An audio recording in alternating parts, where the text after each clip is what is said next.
Salut tout le monde et bienvenue dans le podcast Ruddy Psychology, le podcast où le voyage rencontre la psychologie. Je m'appelle Pamela et vous l'aurez deviné, je suis une psychologue passionnée de voyage. Dans Ruddy Psychology, nous partons à la rencontre de voyageurs et de psychologues qui nous partagent leur récit d'aventure au travers des concepts de la psychologie.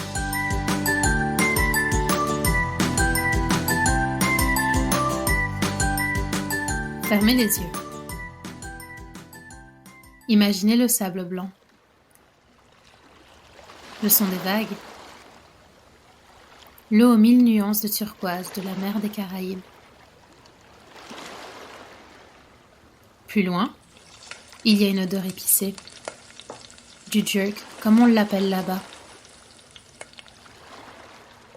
Et puis, il y a de la musique, des battements qui se font de plus en plus bruyants.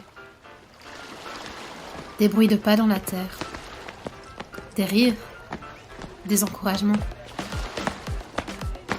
Il y a des personnes, plein de personnes qui bougent et dansent au rythme de la musique. Des corps qui ondulent, des corps différents, des corps qui sont beaux, tellement beaux. La danse est riche, puissante, vibrante. Elle nous transporte dans un univers qui n'est plus le nôtre.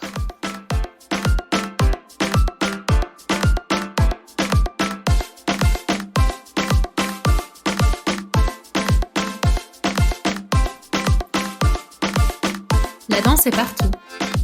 Elle se retrouve dans le monde entier. Elle transcende les générations et même les cultures. Quand un rythme nous plaît, il est difficile de résister à l'envie de taper du pied, de bouger la tête, voire même de laisser aller notre corps. Même pour les personnes qui, comme moi, ne savent pas tellement danser. C'est comme si la danse était quelque part en nous. Mais la danse n'est pas qu'une question de corps. C'est aussi une question d'esprit.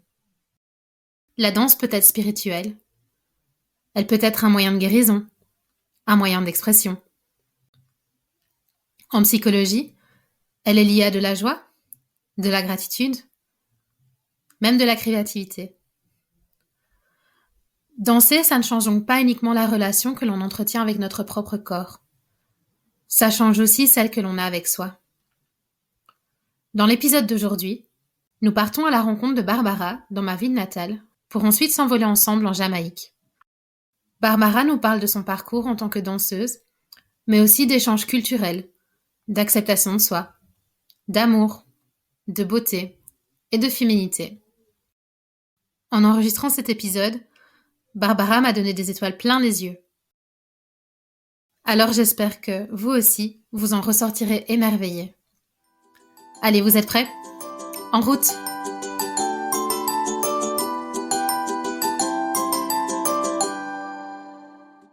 Coucou Barbara, comment tu vas ?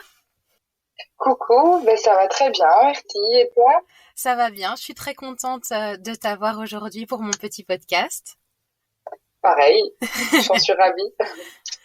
Allez, bon du coup on peut commencer. Je voulais d'abord te demander si tu pouvais te présenter un petit peu et nous dire qui tu es. Oui, bien sûr. Du coup, moi c'est Barbara, j'ai 25 ans et je suis originaire de la région de La Louvière en Belgique. Je suis diplômée depuis 3 ans d'un bachelier en pub et je suis en pleine réorientation professionnelle pour l'instant. Donc, disons que je suis une fille imprégnée d'une énergie assez solaire. Je crois que les personnes qui me connaissent peuvent le confirmer. Je peux le J'essaye confirmer. un petit peu par tous les moyens créatifs que je trouve de laisser passer cette énergie pour la transmettre en fait aux personnes qui croisent ma route. J'adore voyager, j'aime la création, j'aime imaginer et planifier de nouvelles choses et je dois dire que j'ai souvent besoin de me challenger, de vivre de nouvelles expériences. Donc en quelques mots, je suis quelqu'un de dynamique, curieuse, généreuse et ambitieuse.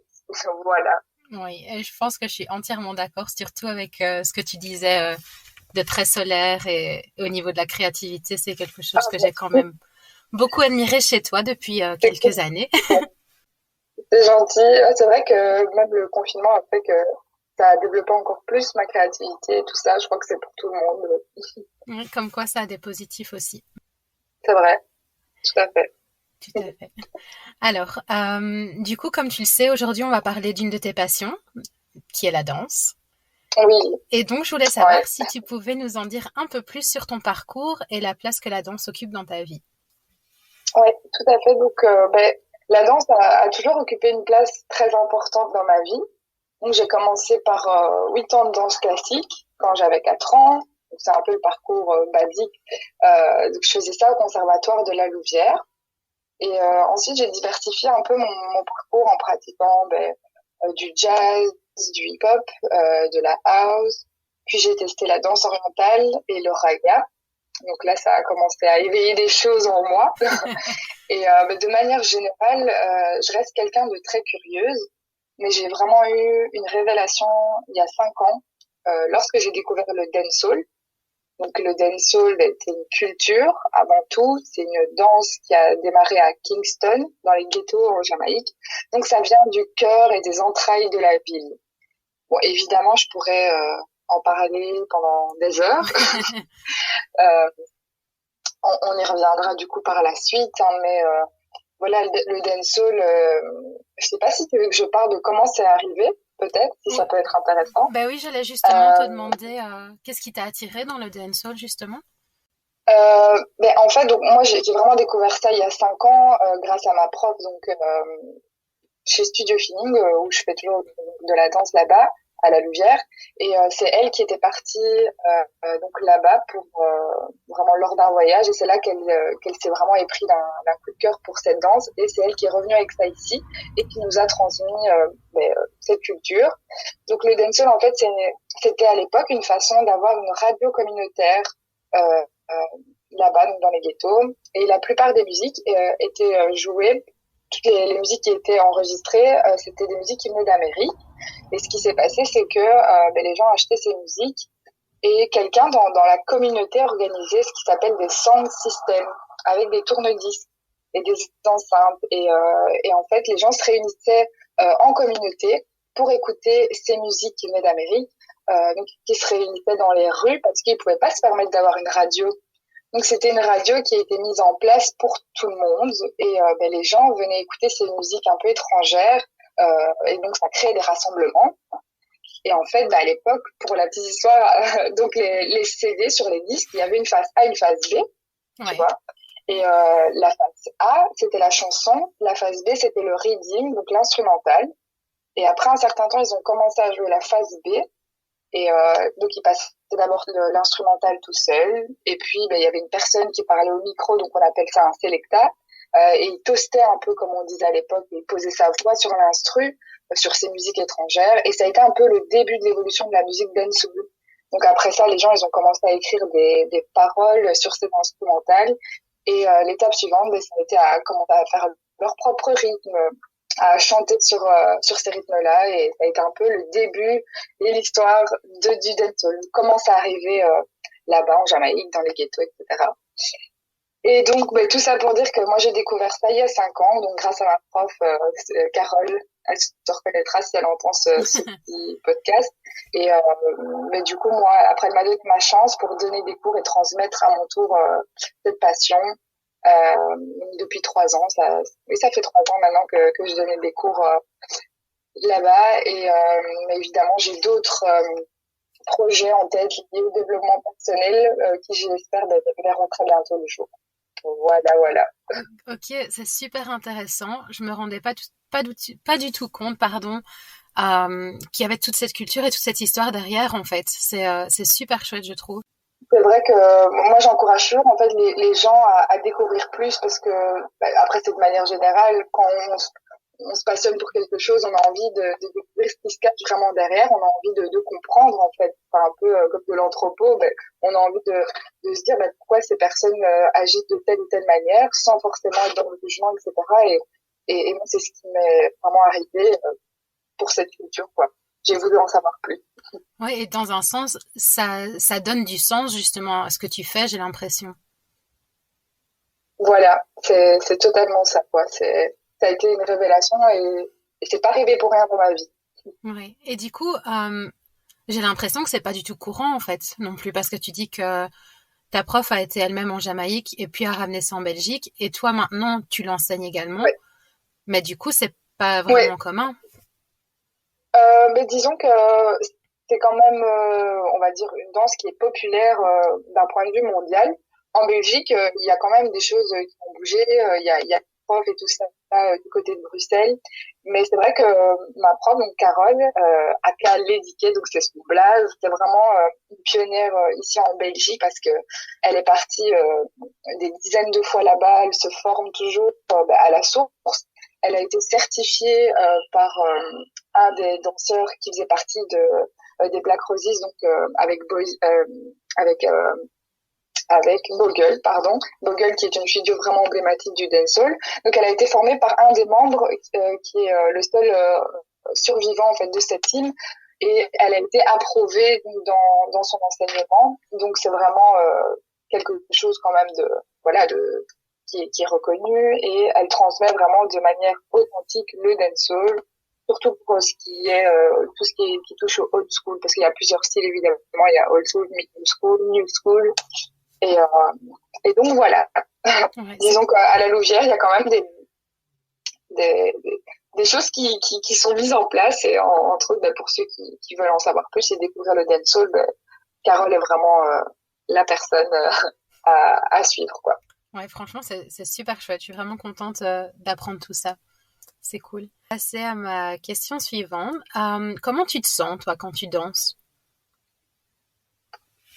Et quand je danse, voilà, c'est vrai que la danse a toujours fait partie de moi, mais mon rapport au corps a vraiment changé depuis que j'ai découvert le dancehall.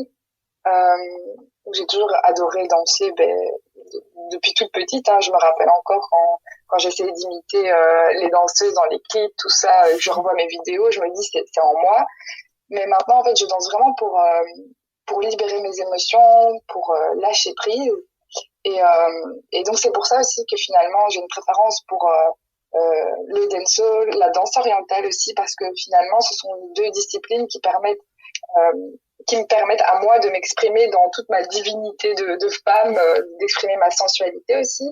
Et en fait je rentre littéralement en transe quoi, donc je me sens puissante, et et puis la danse pour moi ça développe la confiance en soi, parce que en fait on fait plus qu'un avec la musique, donc on se sent transporté, on a un petit peu désinhibé quoi, donc on oublie tout ce qu'il y a autour de soi, et puis on se lâche, voilà. Ouais, j'aime bien cette idée que d'être en transe en fait. Quand on parle, on dirait vraiment que t'es transporté en fait. Oui c'est ça, voilà, tu oublies finalement ce qu'il y a autour de toi, et ça devient libérateur. T'as plus envie de te mettre dans des cases ou de te sentir, non, tu te laisses. Oui, c'est vrai que c'est toute une autre façon de s'exprimer au final. Et c'est vrai que ça doit être assez libérateur de pouvoir exprimer ses émotions de cette façon, comme tu le dis. Ouais, totalement, c'est libérateur. Et donc récemment, toi, t'es partie aussi en Jamaïque, du coup. Euh, Est-ce que t'es partie Ouais, avec ta prof en question, qui elle aussi est partie plusieurs fois? tout à fait. Du coup, elle était déjà partie, évidemment. Et pour moi, la Jamaïque, c'était un voyage que j'attendais depuis longtemps, vraiment très longtemps. Euh, mais je savais voilà, que c'était vraiment une question de temps. Je savais que ce voyage, il arriverait au bon moment, entouré des bonnes personnes. Parce que figure-toi que je devais déjà partir l'année passée, mais j'ai eu un job à ce moment-là qui a fait que j'ai pas pu partir. C'était peut-être pas un hasard finalement. Je me rappelle encore que ma prof repartait l'année dernière, et moi j'étais là dans mon bureau. Je me dis qu'est-ce que je fous? Je veux être en Jamaïque. Bref, et du coup, c'est vraiment arrivé sur un plateau là. C'était le moment. Elle repartait, et j'étais arrivée à un moment dans ma vie où j'avais plus trop d'attaches, et c'était le moment pour moi de partir. C'était maintenant, et donc j'ai saisi l'opportunité. Et je suis restée 2 semaines pour ce premier voyage. C'est sûr que je compte y retourner par la suite. Mais j'ai pu énormément, évidemment, observer, parce que dans un premier temps, c'est ce que je voulais, c'était de la découverte. Donc, observer, apprendre grâce aux échanges culturels avec les locaux. Et du coup, moi, j'avais déjà eu cours avec de vrais Jamaïcains ici en Belgique parce que justement, Carole organisait des formations, des workshops avec des danseurs de là-bas parce qu'elle a toujours voulu que ça reste authentique et que la danse soit transmise et puis qu'il n'y ait pas de réappropriation culturelle aussi. Son but, c'est vraiment de mettre les Jamaïcains en avant. Donc, si elle doit apprendre, transmettre via des workshops, elle voulait les appeler à eux. Donc, voilà pour la petite anecdote. Et donc, quand je suis arrivée là-bas, des étoiles plein les yeux. Ça a été un périple parce que avec le Covid, on a dû partir d'Amsterdam, puis passer par le Panama, puis arriver à Montego. On a repris encore une navette pour arriver à Kingston. Donc, je crois qu'il y avait en tout 29 heures de voyage, mais c'est pas à toi que je vais parler de long périple, toi qui es à l'autre bout du monde. Mais j'arrivais là-bas, je n'ai même pas pu fermer l'œil tellement que, oui, j'avais des étoiles plein les yeux. Et ma première réaction, ça a été de me dire, waouh, tous ces gens, tous ces danseurs si doués, c'est hallucinant en fait, parce qu'on se rend pas compte. C'est pas que eux ils ont appris, qu'ils ont été à l'école, non, en fait c'est en eux. Ils ont un flow, quelque chose qui est naturel. Et du coup, j'ai eu l'opportunité de découvrir la vraie culture au sein des ghettos. C'est vrai que je pense qu'on peut pas s'y aventurer si on connaît pas un minimum. Grâce à Carole, moi j'ai pu y aller parce qu'elle est très respectée là-bas et elle a sa place. Donc je suis allée avec elle et avec d'autres locaux pour découvrir un petit peu comment ça se passait en fait là-bas, comment c'était. Donc ce qu'il faut savoir aussi, c'est que elle était déjà partie. Elle avait fait comme des actions humanitaires, donc elle avait donné des vêtements, tout ça, dans des écoles pour des enfants, parce que forcément, on se doute bien que c'est un peu, c'est la pauvreté qui règne, et pourtant, ce sont des gens qui, comme dans beaucoup de pays, donnent énormément. Et il y a une énergie qui est vraiment différente. L'atmosphère qui règne là-bas, c'est quelque chose qui est, je crois, il faut vraiment le vivre pour le comprendre. Et du coup, moi j'ai découvert un petit peu tout ça. On le sait, hein, encore une fois, la pauvreté, tout ça, c'est des choses qu'on sait, mais le vivre, l'expérimenter, c'est tellement différent. Et recevoir toute cette bienveillance en même temps, cette paix qui règne, cet amour, waouh, moi j'ai eu le souffle coupé, quoi. Donc je me sens hyper reconnaissante d'avoir pu vivre tout ça. Et d'avoir pu découvrir en même temps la culture, les paysages, les saveurs, tout au travers des jus avec les fruits remplis de goût, enfin des vrais fruits on va dire. Ouais. Et en même temps d'avoir pu prendre cours là-bas dehors, avoir les pieds, être pieds nus sur la terre comme ça en plein milieu des Caraïbes avec des gens voilà, qui partagent tout leur savoir. C'était vraiment quelque chose d'assez unique et que j'oublierai jamais, ça c'est certain. J'ai l'impression que c'est une sorte de reconnexion, non seulement à cette culture, à la danse, mais à la terre aussi, d'une certaine manière. Totalement. Et à l'humanité aussi, au final. Totalement. Mais c'est ça, en fait, je voulais y venir tout à l'heure, mais je me suis perdue, en fait, dans mes explications. Mais c'est vrai que déjà, le fait de prendre des cours avec des Jamaïcains, donc nous on leur paye, donc c'est vraiment quelque chose de c'est la base, voilà, eux c'est leur gagne-pain, donc ils donnent des cours, ils vivent de ça, et nous on leur permet d'avoir comme un salaire ils peuvent se payer à manger avec ça, nourrir leur famille. Donc c'est vraiment c'est du win-win finalement, parce que nous on est nourris de par tout le savoir qu'ils nous transmettent, et nous on leur permet de maintenir un niveau de vie, en fait. C'est ça, ils vivent du tourisme. Et par exemple, là-bas, il faut savoir qu'il y a des parties, des soirées tous les soirs. Donc pour nous, en tant que touristes, ça dépend de quelle partie, mais c'est payant. Eux, ils ne payent jamais parce que c'est leur gagne-pain. Donc ça veut dire qu'ils vont arriver en partie, ils vont être par team. Donc les teams, c'est en fonction des ghettos d'où ils vivent. Et ils dansent et tout le monde, enfin ils sont toujours filmés. Il faut savoir, il y a toujours des gens qui sont là qui filment dans le but de partager ça sur les réseaux, et qu'après ils deviennent célèbres en fait, et qu'il y ait on va dire d'autres touristes qui les invitent et qui les peu dans leur pays, qu'ils puissent voyager, avoir un visa et vivre de ça en fait, et avoir toute la reconnaissance qu'ils méritent.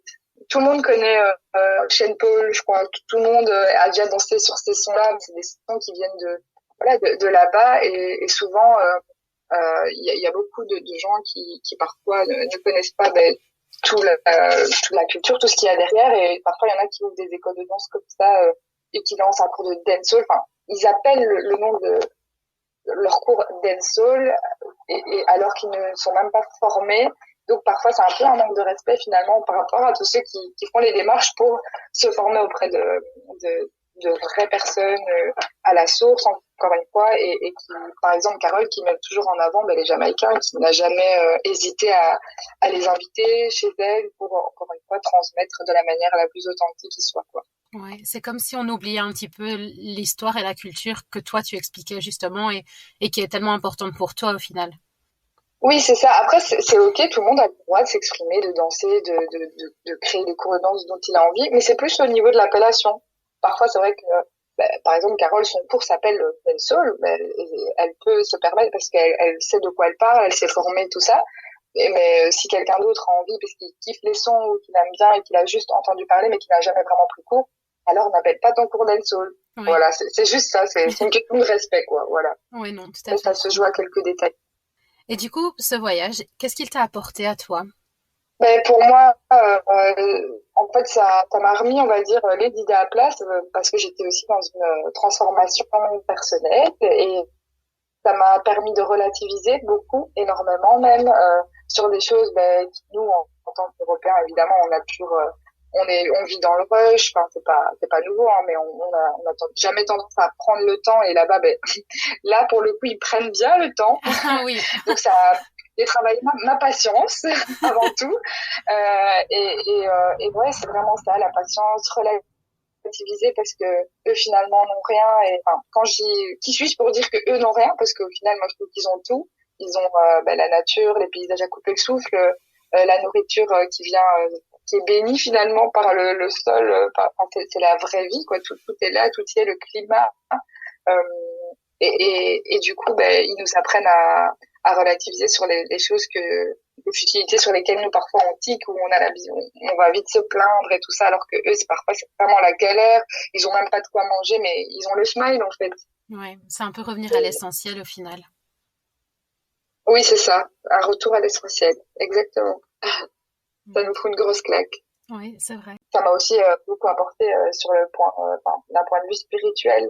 J'ai eu l'opportunité et le privilège de vivre une expérience assez incroyable qui consistait en fait à être nettoyé par on va dire un vieux monsieur, mais qui est vraiment qui est assez intuitif, hein. Quand il masse et tout ça, c'est le genre de gars qui va tout de suite capter où tu as mal, quels sont les points sensibles, de prendre un bain avec des herbes naturelles en plein milieu des montagnes, et juste après de baigner dans un jacuzzi naturel qui, juste au milieu, en fait, vu qu'il y a un espèce de point de soufre, dès qu'on allume ça, il y a des flammes qui jaillissent de ce jacuzzi, donc des flammes dans l'eau. C'est quand même quelque chose d'assez incroyable. Et c'était assez spirituel, parce qu'en plus c'était la pleine lune, c'était en pleine nuit, enfin c'était un voyage rempli de magie, quoi. Ouais, ça a l'air vraiment intense en tout cas. Ouais. Alors, on va passer à la deuxième partie de notre petite conversation. Tout à l'heure, tu parlais du fait de t'exprimer à travers ton corps, de te reconnecter, que pour toi la danse, ça a changé ton rapport au corps. Et du coup, je voulais un petit peu parler de ça et comment justement ton rapport au corps a évolué grâce à la danse. Oui, mais en fait, la danse, en fait, ça permet encore une fois de découvrir, de se découvrir soi-même, et de lâcher prise. C'est ce que je disais tout à l'heure, le fait de lâcher prise, d'être consciente de tous ses membres, d'être consciente que finalement il n'y a pas que le physique aussi, c'est une enveloppe, hein. Notre corps, c'est une machine de guerre, j'ai envie de dire, et on prend conscience en fait de tout ça. On se dit qu'on est tellement plus qu'un corps, et ça devient encore une fois spirituel.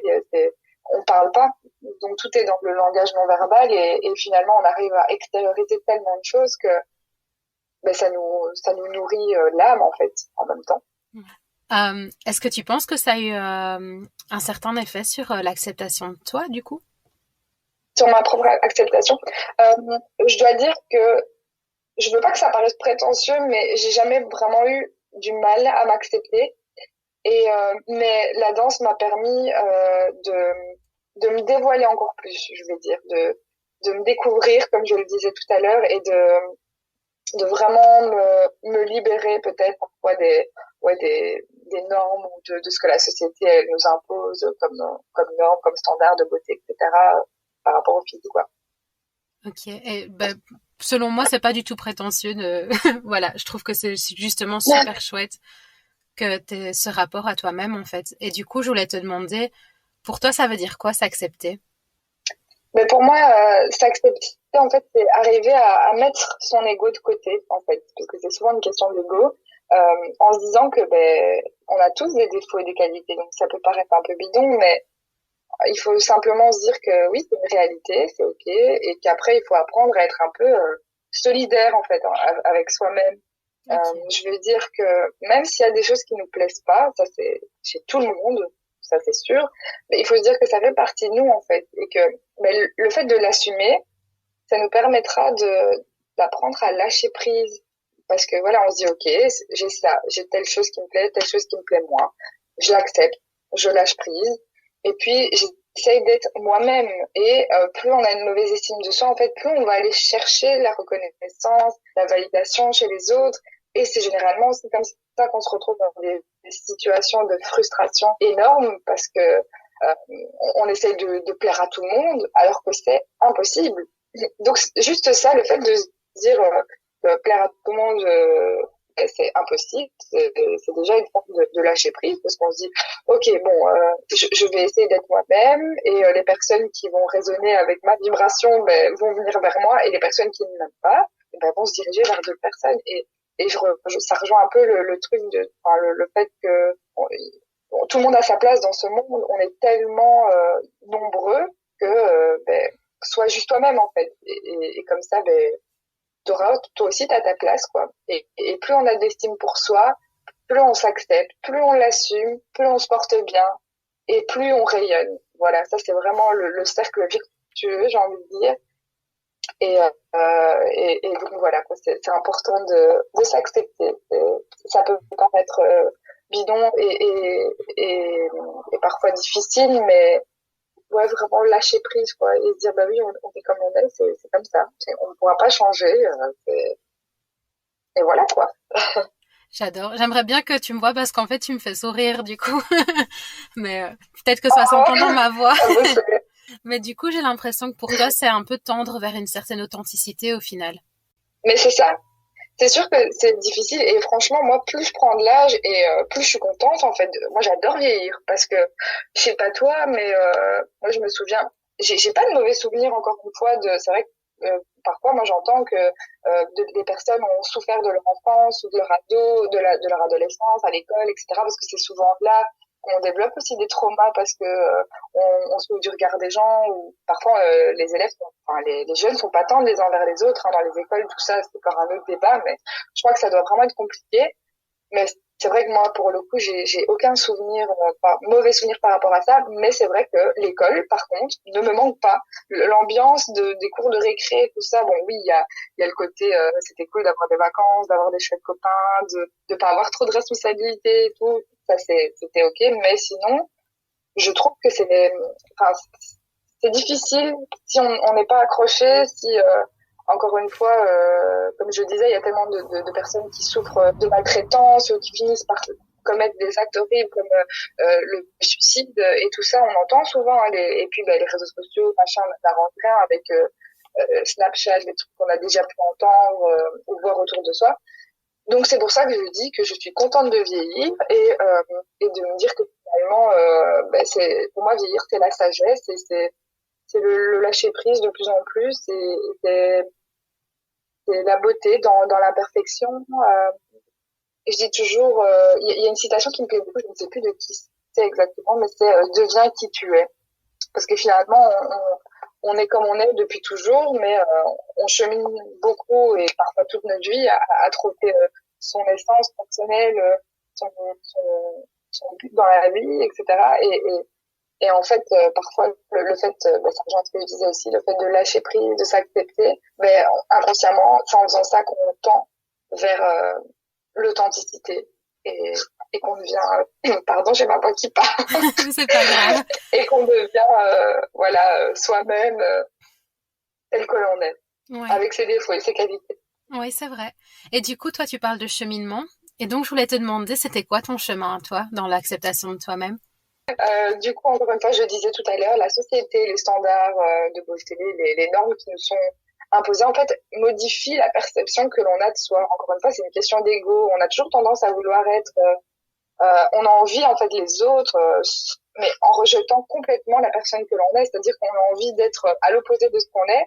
Et donc, on va vouloir tendre vers cet idéal qu'on se fixe, mais c'est impossible. C'est évident, c'est impossible. Et du coup...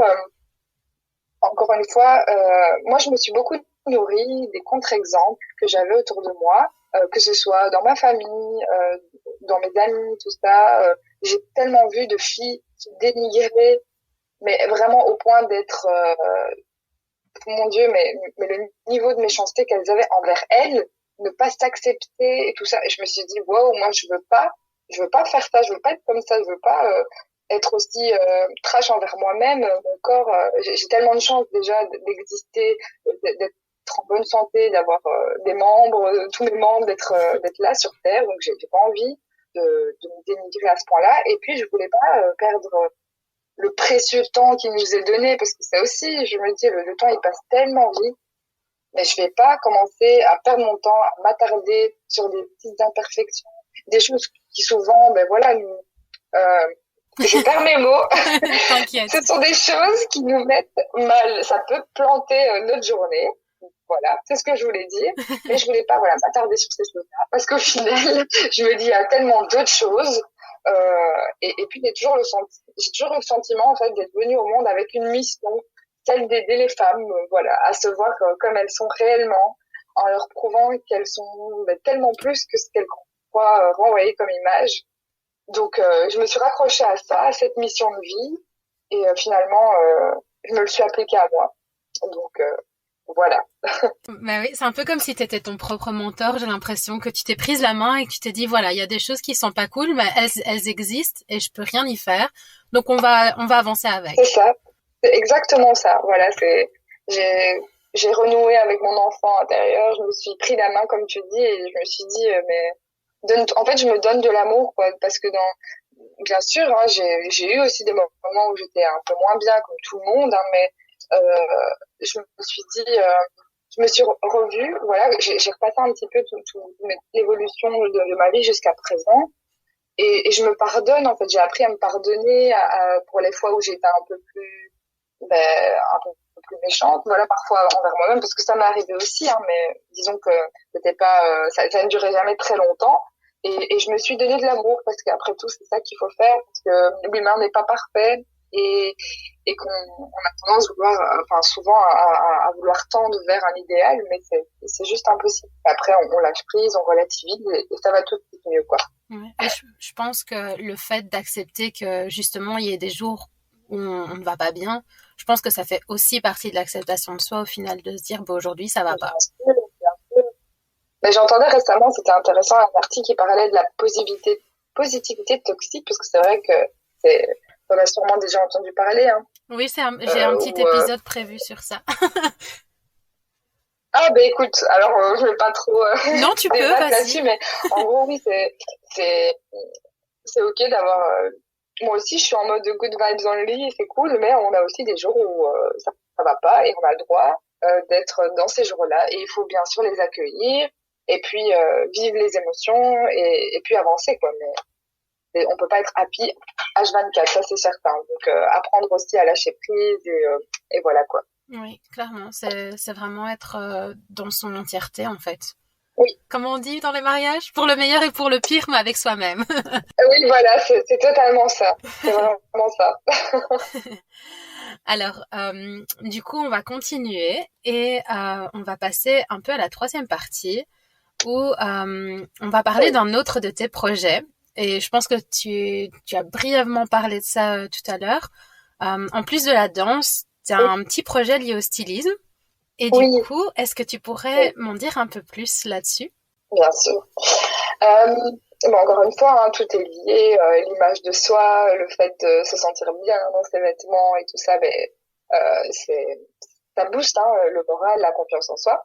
Et c'est vrai que d'aussi loin que je me souvienne, moi j'ai toujours aimé relooker mes copines. Dès qu'elles venaient à la maison, je me souviens, à l'époque, j'étais là, j'ai trop envie de t'habiller, tu veux pas que je te maquille, que je t'habille, comme si c'était mes poupées. Et puis je m'amusais à les prendre en photo. Je voulais les rendre belles. Enfin, elles étaient déjà belles, hein, mais je veux dire, j'avais envie qu'elles se voient comme moi je les voyais, voilà, de les sublimer. Ouais. Et du coup, ça rejoint un peu mon projet actuel. Ça fait maintenant un an, en fait, aussi, depuis le confinement, finalement, il y a eu du bon hein, dans ce confinement. Euh, mais ça fait un an que je consomme plus non plus de fast fashion. Oui. Donc, c'est vrai que c'était un peu une shopping addict, bah, comme tout le monde, hein, parfois on compense, tout ça, mais j'ai vraiment revu mon rapport à la mode, ma manière de consommer. J'avais envie d'être plus responsable par rapport à ça. Et donc j'ai commencé à complètement arrêter d'acheter, de me rendre dans un Zara, dans un Pull&Bear, etc. Enfin, toutes les chaînes de magasins de fast fashion. Et ben, j'ai fait de plus en plus les vide-dressing, les magasins de seconde main, les petites boutiques, etc. Donc ça m'a aussi aidé à pousser, à développer encore plus ma créativité pour constamment créer des lookings parce que c'est vrai que souvent quand on consomme la fast fashion, ben, c'est pour moi par facilité parce que parfois on se dit oh j'ai besoin de ça donc boum on va vite on va en magasin on sait qu'il y aura telle ou telle pièce et finalement ben on va se laisser influencer par les tendances parce que c'est vrai qu'il y a des belles pièces hein, on va pas se le cacher mais finalement on n'arrive même pas à s'exprimer ou parce qu'on peut être influencé on va pouvoir acheter la dernière pièce tendance et qu'alors que si on va dans des boutiques de seconde main, ben, il faut chiner, il faut passer un peu plus de temps, mais justement, on va vouloir tendre vers des choses qui nous plaisent réellement, qui nous parlent, qui sont plus en accord avec notre style, notre personnalité. Tout ça pour dire que j'ai commencé ensuite à m'intéresser un peu au métier de personal shopper, et alors je me suis formée de manière un peu autodidacte sur les règles, on va dire, de base, pour apprendre à maîtriser son image, même si je suis pas dans la démarche ou dans le mood de Christina Cordula ou telle ou telle chose à bannir. Pour moi, vraiment, c'est la manière dont on porte les vêtements. Si on se sent bien dedans, ben, je crois que les gens te trouveront toujours belle, peu importe, parce que vu que toi, tu t'en es convaincu, ben, tu transmets ce message-là inconsciemment. Oui, Voilà. Tout ça pour dire que soyons comme on a envie d'être. Voilà, voilà. Et puis, ben, en fait, un jour, à force de parler avec une bonne amie à moi qui est photographe en plus de son autre job, ben, on challengeait un peu mes idées et moi, ben, je me suis dit que j'ai envie de lancer un concept. Et donc, l'idée, c'était qu'on propose nos services, ben, moi en tant que styliste et elle en tant que photographe, en collaboration avec des petites boutiques pour les aider en fait à rebooster leur image de marque. Et l'idée, ben, c'est que moi, je sélectionne des pièces de la boutique, puis je crée des looks. Et puis mon amie, ben, elle les photographie et ben, ensemble, on crée, on va dire, du contenu visuel ben, qui inspire, qui est dessiné un peu aux réseaux sociaux. Et on a surtout envie, en fait, à travers ça, ben, c'est d'aider les petits indépendants, les petites boutiques à promouvoir la seconde main. Et puis, ben, on veut donner aussi l'envie aux femmes de créer finalement leur propre style avec leur identité et d'éveiller la créativité, voilà, au travers de pièces qui leur feront se sentir uniques, quoi. oui. Voilà. Moi, je t'avoue que dès que j'ai vu ton projet, quand tu avais commencé tout doucement à en parler, etc., que tu mettais tes vidéos sur Instagram et tout, moi, j'étais bouche bée, quoi, parce que c'est vrai que tu arrives à créer des choses franchement incroyables avec, au final, des pièces que tu te dis, bah, ça m'ira jamais, ou alors tu te dis, comment est-ce que je vais pouvoir... Exact. Franchement, moi, ça m'inspire trop. Et quand tu mélanges tous tes motifs et tout, enfin, j'adore. Ouais. Ah ouais, c'est gentil. C'est vrai que ben, ça m'amuse en fait, réellement. Moi, je suis dans ma chambre parfois le soir. Des fois, on me dit mais qu'est-ce que tu fais ou pourquoi tu traînes? Ben en fait, je vais être là, je vais regarder ma garde-robe et avec ce que j'ai, je vais essayer de me challenger. Je me dis bon Barbara, t'as peut-être pas beaucoup de thunes ce mois-ci ou t'as pas besoin d'aller racheter quelque chose parce que consommer de la fast fashion, enfin, arrêter de consommer de la fast fashion, mais après se ruer dans toutes les boutiques de deuxième main, c'est pas non plus le bon plan, hein, qu'on se le dise. Donc Oui.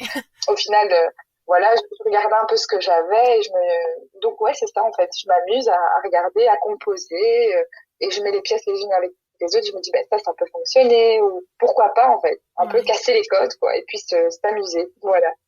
J'ai un petit conseil pour pour pas avoir envie de se ruer dans les boutiques de seconde main. Parce qu'ici en Nouvelle-Zélande, le deuxième on appelle ça up shopping. Et c'est vraiment quelque chose de très très très commun. Franchement, il y a énormément de boutiques de seconde main. C'est génial, j'adore. Et donc depuis que je vis ici, je ne vis que de ça. Et en fait, mon petit conseil, ouais, franchement c'est cool. Et mon petit conseil, c'est en fait tout doit rentrer dans mon sac à dos. Voilà. Ah ben voilà. Voilà. Je vais m'acheter un sac à dos du coup. Ouais. Mais sinon ici, ce qui est cool aussi ici, et je sais pas si en Belgique il y a ça maintenant, mais il y a beaucoup d'échanges aussi. Bon, ici ça se fait dans les auberges, du coup tu as des bacs, on appelle ça des free bins, où tu mets les vêtements dont tu n'as plus envie et tu prends les vêtements dont tu as envie, tout simplement. Donc ça c'est cool. Ah ben oui, c'est voilà. Ok, cool, mais pour moi, de toute façon, c'est l'avenir, hein, c'est sûr que, mais en tout cas, dans la région où je vis actuellement, bon, c'est encore un peu un sujet tabou. Non, c'est pas que c'est un sujet tabou, mais les gens ont encore des idées reçues, hein, par rapport à ça, comme si, ils disent souvent que c'est sale ou qu'ils n'ont pas envie de porter des choses qui ont déjà été portées, tout ça. Bref, je crois qu'il y a encore un peu d'éducation, en fait, à faire à ce niveau-là, quoi. Oui, je pense aussi. Et je pense, sans vouloir être parler négativement, quoi, parce que j'adore ma région d'une certaine manière, mais je pense qu'il y a un certain aspect un peu matérialiste et superficiel aussi dans cette région, à la Louvière. Tout à fait. Malheureusement. Je suis entièrement d'accord avec toi. Et donc, pour passer à ma prochaine question, j'aimerais boucler un petit peu la boucle. Est-ce que tu as envisagé des projets futurs qui allieraient justement la danse et le stylisme?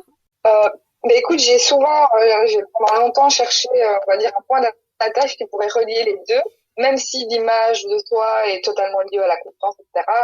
C'est deux choses, on va dire, un peu distinctes. Et j'ai des projets pour le stylisme, comme je t'en parlais, et pour la danse. Ça, j'en ai aussi, évidemment, mais j'aimerais beaucoup créer des ateliers pour aider les femmes à renouer un petit peu avec leur féminité. J'ai pu déjà, moi, participer à ce genre d'atelier. Mais moi, j'ai envie d'en créer avec, évidemment, ma personnalité et mon influence plus dancehall, danse orientale, et de créer un peu comme des cercles de femmes, voilà, où tout le monde peut se laisser aller, où il n'y a pas de jugement, que c'est vraiment quelque chose de bienveillant, que ce soit une sororité où on se tire vers le haut et où les femmes apprennent à se laisser aller, en fait. Il y a vraiment l'aspect de confiance en soi peut se gagner totalement au travers du dancehall, ça c'est sûr, parce que dans le dancehall, par exemple, il y a le dancehall où le garçon et la fille peuvent pratiquer, et il y a le female dancehall, donc qui est vraiment destiné uniquement à la femme.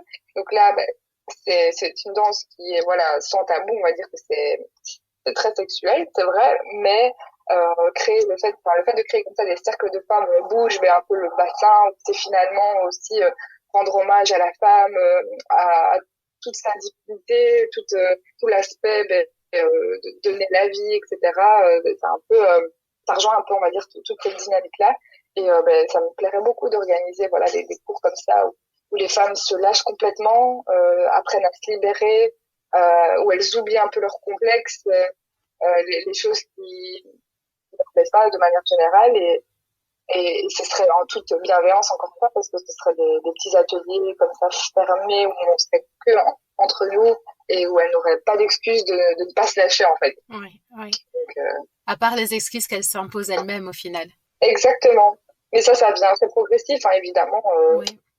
La fille qui est un peu plus gênée va peut-être mettre plus de temps à se lâcher, mais ça finira par arriver, ça c'est certain.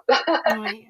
C'est certain. Parce qu'une fois que la personne elle est en confiance aussi et que des choses qui se ressemblent, hein, je crois que quand on voit que l'intention elle est bienveillante, la démarche est totalement bienveillante, c'est le mot. Il n'y a pas de raison qu'il n'y ait pas une évolution voilà dans le chemin de l'acceptation de soi et de lâcher prise aussi. Ouais, et c'est un peu comme tu disais, mettre la féminité en avant et au final apprendre à aimer sa féminité. Bien sûr, c'est vraiment, mais vraiment, vraiment ça. C'est honorer son corps. Et par exemple, en Jamaïque, ben, il y a vraiment, mais vraiment, vraiment il y a de tout dans le sens gabarit déjà. Il y a la femme, ça c'est un peu partout dans le monde, mais c'est vrai que particulièrement là-bas, la femme, c'est vrai qu'ici, quand on est un peu plus forte, un peu plus ronde, on va avoir tendance à vouloir se cacher. Là-bas, c'est tout le contraire. Ça veut dire que la femme, en fait, peu importe, déjà, elle est fière, vu que c'est déjà aussi un pays très patriarcal, ben, ça va être sa façon à elle de se faire une place, de s'imposer ben, au travers de la danse et surtout aussi au niveau vestimentaire. Là-bas, il n'y a aucun code et la femme s'accepte totalement, ronde, pas ronde, poitrine plus développée ou pas, peu importe sa morphologie. Elle va être là, elle va représenter et elle va être fière.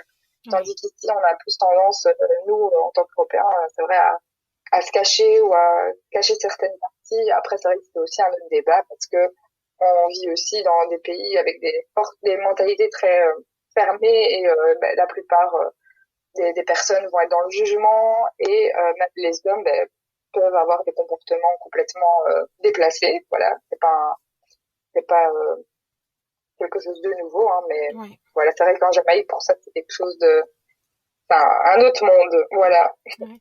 Et si je peux moi apporter ben, cette bienveillance autour du cercle de femmes pour leur montrer que c'est possible de s'accepter, par exemple au travers de la danse, eh ben voilà, si ça peut les aider à cheminer vers l'amour de soi, Oui, tout à j'adore. fait. Tout à fait.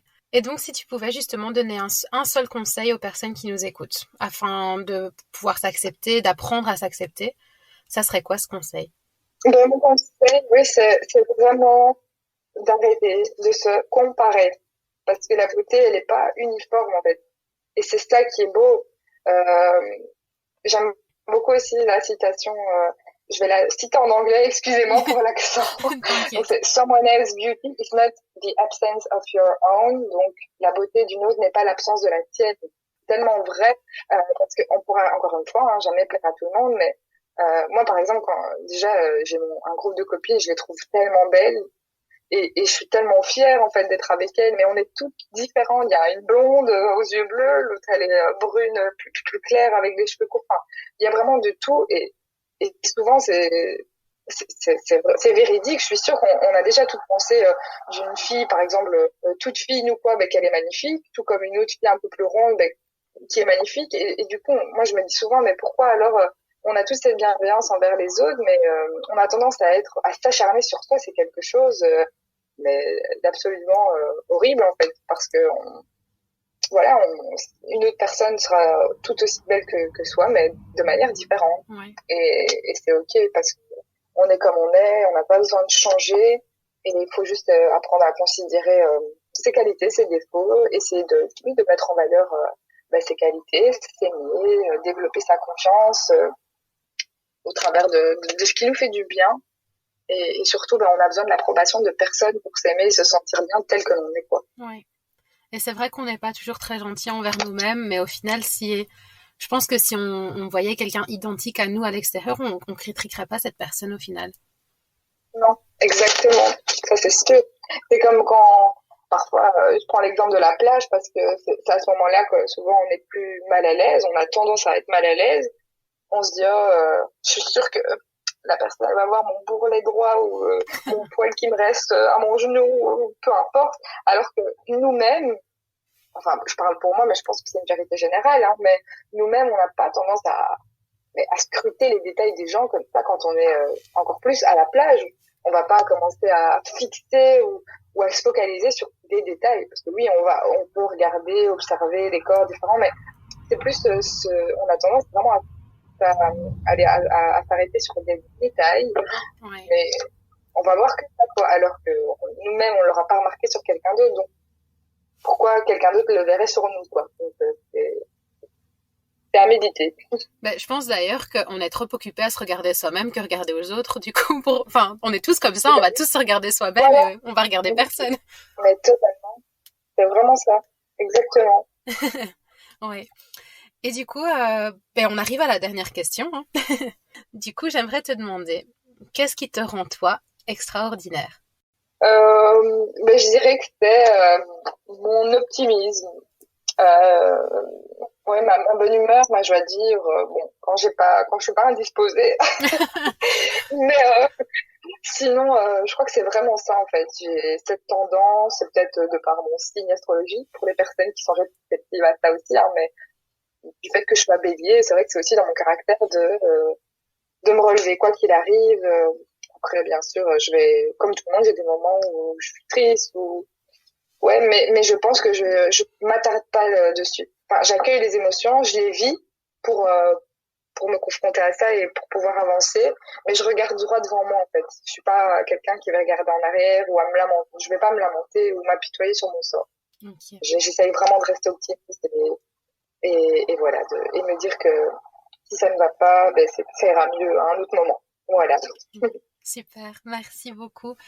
S'il y a des personnes qui ont envie de te contacter via les réseaux sociaux, est-ce que tu aurais peut-être un petit compte à partager?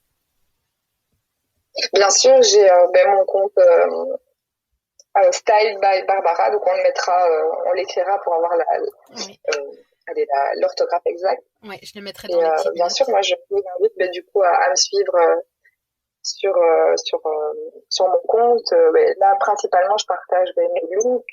Et puis, je suis quelqu'un d'assez spontané, donc je veille pas non plus à avoir le feed parfait.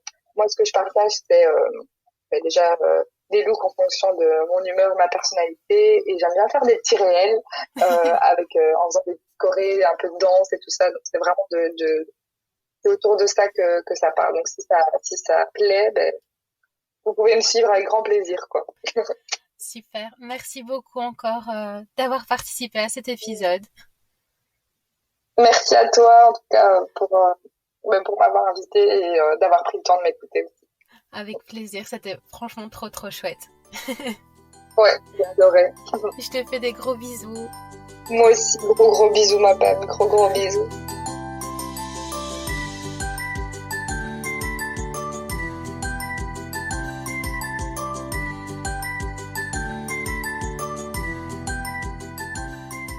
Merci d'avoir écouté cet épisode de Rody Psychology.